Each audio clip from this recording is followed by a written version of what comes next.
Hello and welcome to Games Radar Plus's review of Call of Duty Black Ops 3. I'm Lorenzo Valoria. And I'm Maxwell McGee. So Maxwell, you've spent some time with the new game and its multiplayer and its zombies mode and the campaign, and everything's a little bit different because Treyarch's taken over this time. Right.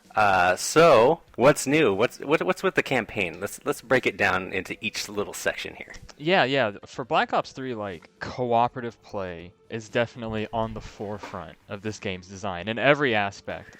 But campaign is where it's sort of the most stark. It's where you really feel it the most. Like, if you have people to play with in the campaign, it feels completely different than if you're just playing by yourself. So they kind of built it around co-op this time. Because before, Right. in previous Call of Duty games, it was really a lot of hallways, a lot of just like ducking and shooting, and this time they kind of opened it up a little bit. And like, how does that work? Right. There's a lot less of the gimmick-based or set-piece-based levels in this campaign. It's a lot of just wide open spaces, big wide open arenas that you and three of your buddies can run into and tackle together, and they just pour in waves and waves and waves of generic grunts and bad guys. And if, like I was saying, if you're playing through that by yourself, it can kind of start to feel like a grind. It can kind of start to feel tedious because a lot of the enemies you're fighting, whether it's they have these robotic enemies and then they have human enemies, neither of them are especially interesting. They mostly just hang around cover, pop out, shoot at you, you shoot at them, rinse and repeat. If you're playing with a group of people, though, it's inherently the grind, you don't feel it as much. It's inherently a lot better because you're just yelling at each other, having fun, you're firing off your wacky powers, you're swapping weapons, and everything moves a lot faster. The game, you're mentioning a lot of robots and stuff. So Call of Duty has kind of been going through this timeline, and it was back in World War II before, then it was like Modern Warfare, then it was near future warfare, and now right. where are we? What time period is it now? It's set firmly in the not too distant future. There aren't any flashback levels like there were in the previous Black Ops campaign, and actually a lot of the plot points, at least to me, didn't seem to have much to do with past events. I think one guy mentioned Raul Menendez's name once, and that was about it. It's its own completely separate standalone story, or at least that's how it felt to me. And how does the new future era kind of transfer in terms of abilities and weapons and all that kind of stuff? Okay, so yeah, apparently in the future people have techno magic. Everybody is a Okay. techno wizard in this game. So you have these. Oh, I don't even remember what they call them. They're ability cores, and so you can equip one of three special ability cores. They give you these wacky powers where it's you can set robots on fire and they'll explode, or you can make dudes start to have convulsions and fall over dead, or you can buff yourself and make yourself super fast and strong. And basically, those are your three main categories. You've got self buffs, anti-personnel abilities, and anti-robot abilities. And that's, again, another thing that feeds into the cooperative aspect of this game, because when you're playing with a bunch of people, you got one guy and he's focusing on killing robots, you got another guy who's focusing on killing people, and those abilities all kind of work in concert with each other, and when they come together, that's a lot of fun. How does the story play out in this one? Is it something that you really have to pay attention to? Like in Black Ops 1, Black Ops 2, you kind of had these different things where they tried different things. And they had all those different narrative that? threads and things like Right, that. right. Yeah, in this one, it definitely feels a bit more straightforward than in those previous two games. You're not jumping around between these different time periods, and there's not a huge cast of characters to keep up with. You're mainly just dealing with three principal characters throughout the entire game. So it's a much more sort of focused and really kind of basic story. But again, that kind of works to Call of Duty's advantage because it's all about just big spectacle and bombastic explosions everywhere. I will say the story gets really good in the final act when it kind of goes completely off the rails into weird techno babble, mind trippy stuff. And I wish it would do that earlier in the campaign, because again, in those early chapters, if you're just playing by yourself, just going through the motions of the plot and going through the motions of gunning down all these sort of mindless enemies by yourself can start to feel like a grind. But once you get into that last third of the story, it really takes a turn. And speaking of things going off the rails, Treyarch is really known for its really good zombies modes, and they've kind of just jumped off the edge with this one, bringing it into the 1940s and Right. getting Jeff Goldblum into it and everything like that. So Jeff how does Goldblum. that play out? Is it pretty much the same kind of thing that you'd expect from zombies, or what have they changed? And I mean, it definitely, to me, it feels a lot more challenging this time around. Like I'm not sure if this is how it was in previous zombie modes, but like when a zombie runs up to touch you, you just turn. He cuts through you like tissue paper. Like two backhands from a zombie just sends your guy sprawling to the floor. Like they kill you so fast. So as long as you have like your 4 characters and you're all up fighting together, coordinating, communicating with each other, things tend to go pretty smoothly. But as soon as like one guy goes down, it can all just unravel around you lightning fast.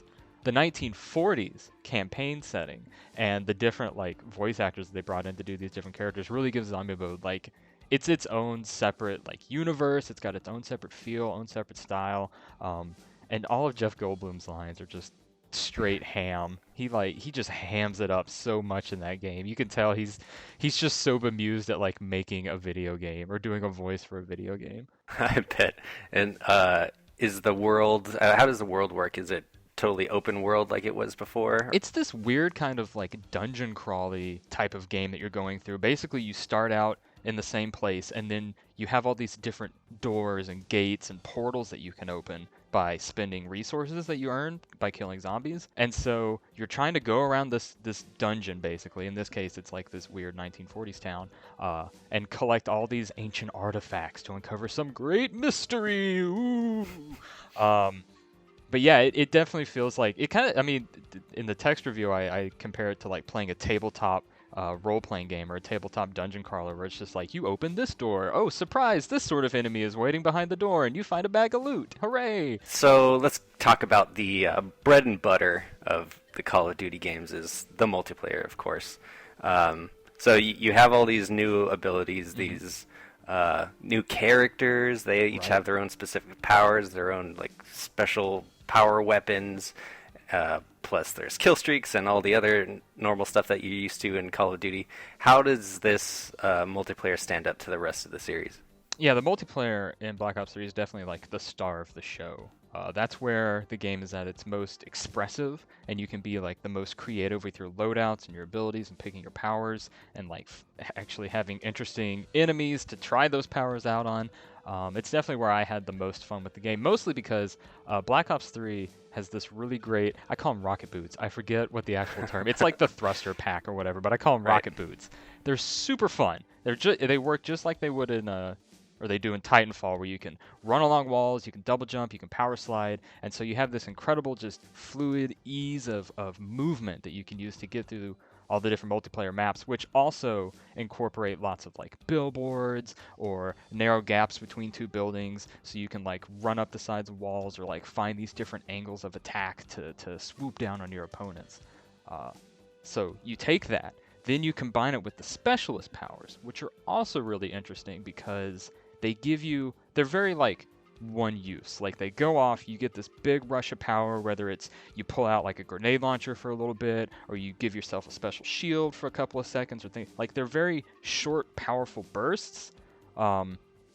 And they come in all different like flavors and varieties. So maybe if you're a more assassin type of character, you'll pick the specialist that lets you go invisible for a couple of seconds. Or if you like to just sow chaos, you'll pick the one that shoots the cluster grenades that explode into tinier grenades, and then those grenades all explode all over the place. So you can kind of like take that, you take the movement, and then finally you layer on the pick 10 loadout system that they had in Black Ops 2, and you're able to just like mix and match all these different elements together, and it's a ton of fun, and it feels really good. And everything plays together really well. Like, do the game maps really allow you to use all that new traversal ability? Are there walls for you to run around and do all those types of things? By and large, the maps felt like they incorporated that really well. I mean, a couple of maps, like I will say there was one map I was a little disappointed in. It was a treehouse map is what I called it, and basically you're fighting up in these giant trees, and there's little tree houses that you jump between. But like a map like that actually ends up feeling kind of flat, and those are the worst maps, the ones that are just completely flat. They don't give you a lot of verticality to play with, but thankfully those are few and far between. Most of the maps, as I was saying, have like basically a central like kill box And then around that kill box are like the billboards, sides of buildings, like really high up balconies and stuff that you can climb and run over and run alongside, and sort of find these different angles to work your way around like the central kill box where everybody's just running in and getting shot in the face instantly. Cool. It sounds like a lot of fun. So, what did you score Call of Duty Black Ops 3, and what are your final thoughts on it? I gave Call of Duty Black Ops 3 a 4 out of 5. It's a ton of fun, and it's definitely what sort of makes or breaks this game, I think, for a lot of people is going to be, do you have friends to play with cooperatively? Because Zombies mode is cooperative, the campaign is cooperative, and even multiplayer is more fun and cooperative. So if you have somebody to play with, it's an incredibly dense, varied game that is a ton of fun in multiplayer. All right, sounds like a lot of fun. And for more on Call of Duty Black Ops 3, be sure to check out Games Radar Plus at gamesradar.com, and you can check out our full written review. All right, folks, thanks for watching. And if you want to see more great GR Plus videos, well, our YouTube page is right over here. And if you want to get your READ read on, the GR Plus website is right over there.